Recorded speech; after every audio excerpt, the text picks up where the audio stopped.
Mon métier, ma passion. C'est chaque samedi sur RTL, on vous parle de la passion des chefs d'entreprise pour leur métier. Et c'est avec vous, Pierre Herbulot, bonsoir. Bonsoir Vincent, bonsoir à tous. Alors aujourd'hui, on part à la rencontre de Laurent Munero. Il est prothésiste dentaire à Palaiseau, dans l'Essonne.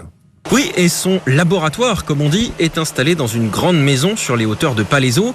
C'est là qu'avec sa dizaine de salariés, il fabrique jusqu'à 1500 appareils dentaires chaque mois.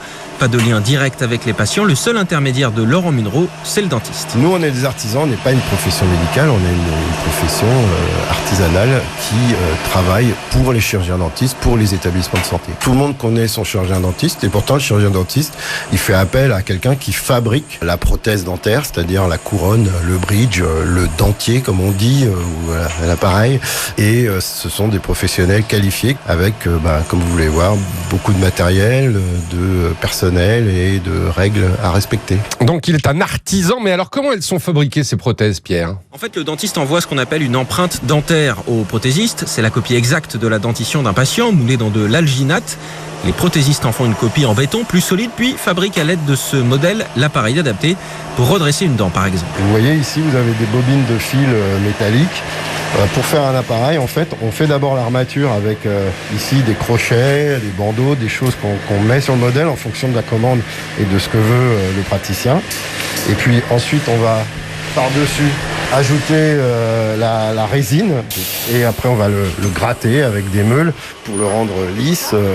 Tout ça, ça va faire l'appareillage que le patient va avoir en bouche. Un travail d'une précision absolue, le moindre écart et tout est à refaire. Mais 1 millimètre, ça passe plus. Imaginez ici, on fait beaucoup d'appareils, c'est pour des enfants. Donc quand vous mettez un appareil à un enfant de 6 ans, 7 ans, il a intérêt à bien tenir en bouche, à être à peu près lisse pour pas avoir une aspérité ou quelque chose parce que du coup ça va le gêner et il le portera moins. Mais alors ça c'est la méthode traditionnelle, Pierre, mais apparemment le métier est en train d'évoluer, hein ?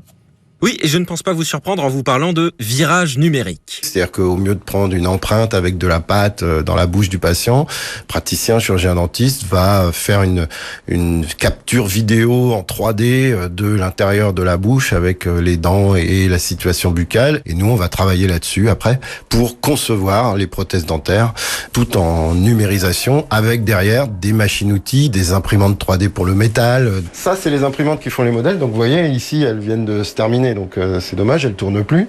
Mais vous voyez que là, je vais le retirer.